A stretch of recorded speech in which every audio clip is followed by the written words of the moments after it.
Hey, welcome. So let's think about this for a second. We all drink water, we all take showers, pretty much every single day, right? They're just automatic habits. But what if I told you those simple routines might be affecting your health in ways you've never even thought about? Today, we're going to dig into what the science actually says about the right way to use water, both for the outside of your body and for the inside. A lot of us probably remember this classic old song. It literally means you should bathe with cold, cold water. It's such a fun, nostalgic tune. But let's be real. What do most of us actually do?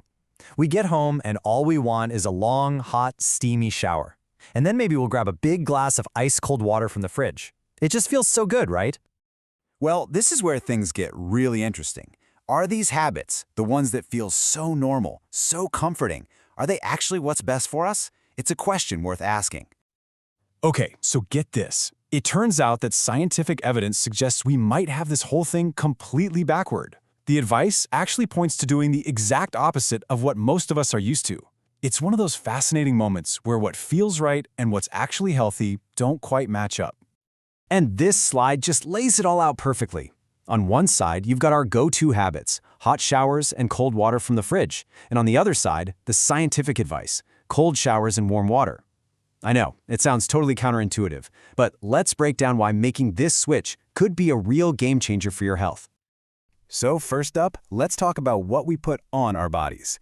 The very idea of a cold shower might make you shiver just thinking about it, but the source material here calls it a panacea, basically a solution for everything. So what are these amazing health benefits we're supposed to be unlocking? Now, this isn't just some old wives' tale or folk wisdom.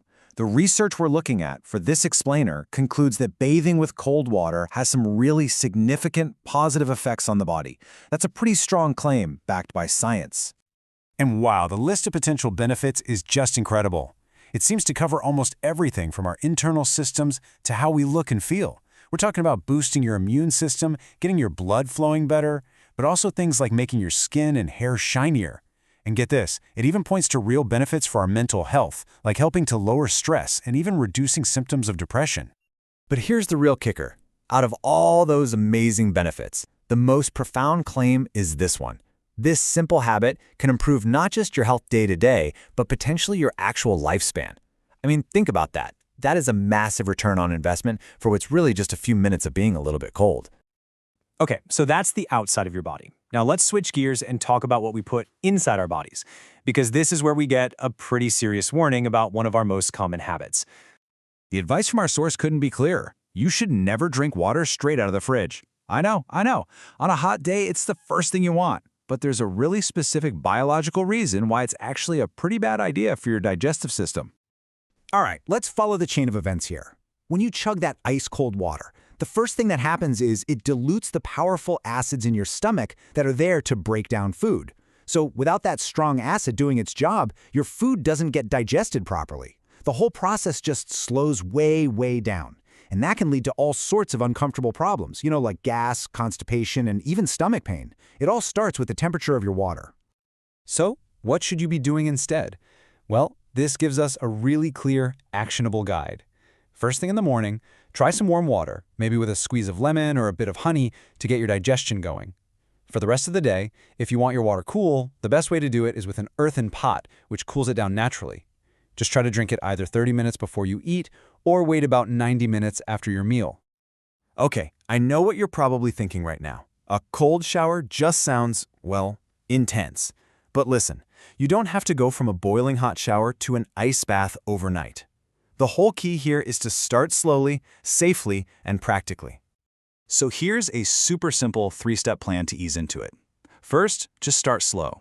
At the end of your normal shower, just turn the knob a little cooler for maybe 30 seconds. Over a few days or weeks, you can make it a little colder each time. Second, it's actually a great idea to keep a bucket of warm water nearby, just as a backup in case you feel like you've gone too far. And third, and this is the most important part, you have to listen to your body. If you start to feel weird or unwell, stop immediately. And of course, a quick word of caution. This isn't for everyone. If you're just a person who is really sensitive to cold, this might not be for you. And this is crucial. If you have any kind of heart condition or high blood pressure, you absolutely must talk to your doctor before you even think about trying this. Your safety always comes first. So, after going through all of that, what's the one simple thing you really need to remember from all this? Let's boil it all down to a single powerful idea. This is it, right here, the super simple water rule. For the outside of your body, when you're bathing, use cold water. For the inside of your body, when you're drinking, use warm or room temperature water. It's pretty much the total opposite of what most of us are doing, but it's an incredibly easy rule to remember. Outside, cold. Inside, warm. You know, our source material sums this all up with this really lovely, almost poetic line. It says, bathe with cold water for a health panacea. Drink warm or plain water for great digestion and sweet songs. I just think that beautifully captures the two big ideas we've talked about today. And that pretty much brings us to the end, so the real question is for you. What's one small change you might make today? Maybe you'll try turning that shower knob just a little bit cooler at the end, or maybe just skip the ice in your next glass of water. It's really amazing how the smallest shifts in our daily habits can lead to the biggest changes in our health. Thanks so much for tuning in.